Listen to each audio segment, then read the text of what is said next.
C'est d'abord ce matin votre ville, votre région qui est en deuil. Oui, mais Nice a connu le plus grand drame de son histoire contemporaine. Et c'est donc pour nous Niçois une immense tristesse et une émotion. Après Paris, après Bruxelles, c'est maintenant à Nice que le terrorisme frappe. Et je pense d'abord aux plus de 80 victimes, et parmi lesquelles ces corps d'enfants dont je n'oublierai jamais ces formes allongées sur la promenade des Anglais.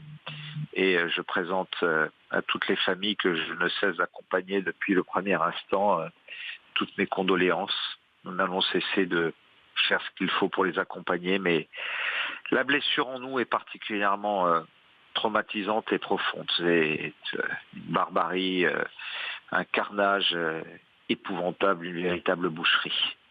On vous sent, et c'est bien normal, extrêmement ému ce matin. Vous étiez où hier soir? J'étais là. Sur la promenade J'étais des là. Anglais? J'étais sur la promenade des Anglais, puisque au dernier coup du feu d'artifice, je n'ai fait qu'une cinquantaine de mètres avant d'entendre la foule, les bruits, les cris, les coups de feu. J'ai compris qu'il se passait quelque chose de grave et je suis revenu sur place au moment où les policiers venaient quelques secondes plus tôt d'abattre le chauffeur. Pensez à un attentat? C'est un attentat, de toute évidence. Les plus hautes autorités du gouvernement l'annoncent. Et si c'est un attentat, puisqu'il l'annonce, ça a toutes les raisons de l'être, un attentat terroriste, il s'inscrit forcément dans la lignée de Charlie Hebdo, du Bataclan, de Bruxelles. C'est un peu comme si on n'avait pas su tenir compte de ce qui s'est passé depuis plus d'un an maintenant dans notre pays. Vous pensez qu'on aurait pu éviter ça? En tout cas, l'heure n'est pas à la polémique puisque je veux aujourd'hui me consacrer à accompagner les familles. Et ces familles elles-mêmes auront le temps des questions. Et ce temps viendra. Et cette fois, il ne faudra pas attendre une commission d'enquête pour agir. D'ailleurs, même s'il y a eu des commissions d'enquête, a-t-on vraiment agi? Et moi, j'ai des questions qui me viennent à l'esprit tout de suite. Pourquoi a-t-on annoncé hier à midi qu'il n'y aurait plus d'état d'urgence pour le soir même dire et annoncer qu'il y aurait une prorogation de 3 mois de l'état d'urgence?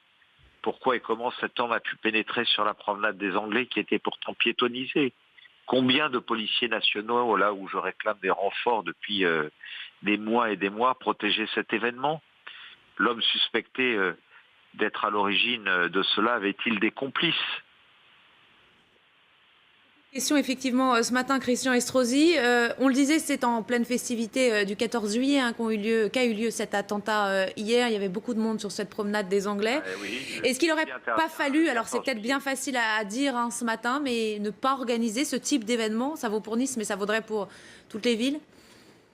Euh, J'estime qu'à partir du moment où nous avons pendant un mois géré un événement planétaire, l'Euro 2016, d'une ampleur autre que tous les 14 juillet qu'il y a en France, euh, il ne faut surtout pas céder à l'ennemi.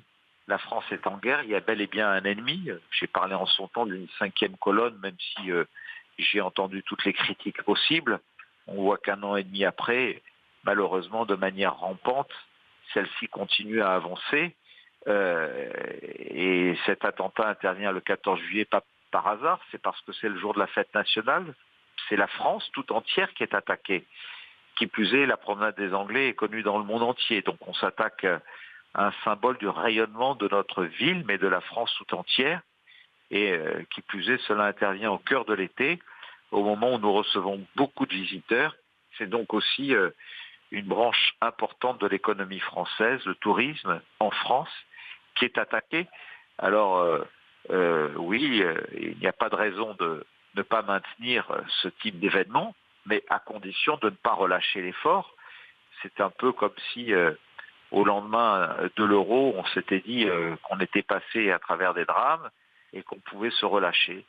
Un dernier mot, Christian Estrosi, concernant justement ce terroriste qui a été donc abattu par les forces de l'ordre.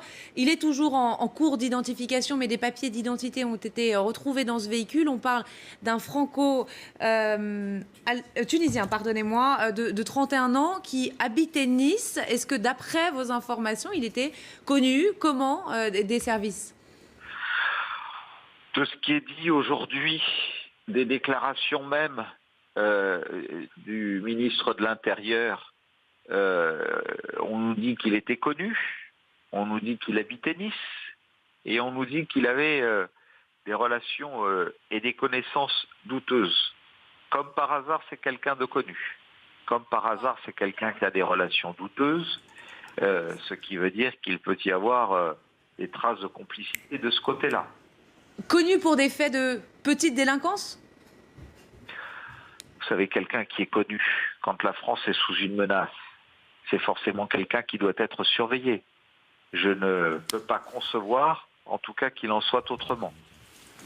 Connu, donc d'après nos informations, d'après les informations d'ITélé de Jean-Michel de Cugis, pour des faits de petite délinquance, reconnaissez tout de même qu'on ne peut pas surveiller tous les petits délinquants de France? Moi, je ne reconnais pas les choses tant que je n'aurai pas de réponse à toutes les questions posées. On verra où va la chaîne de complicité et après, vous pourrez de nouveau m'inviter.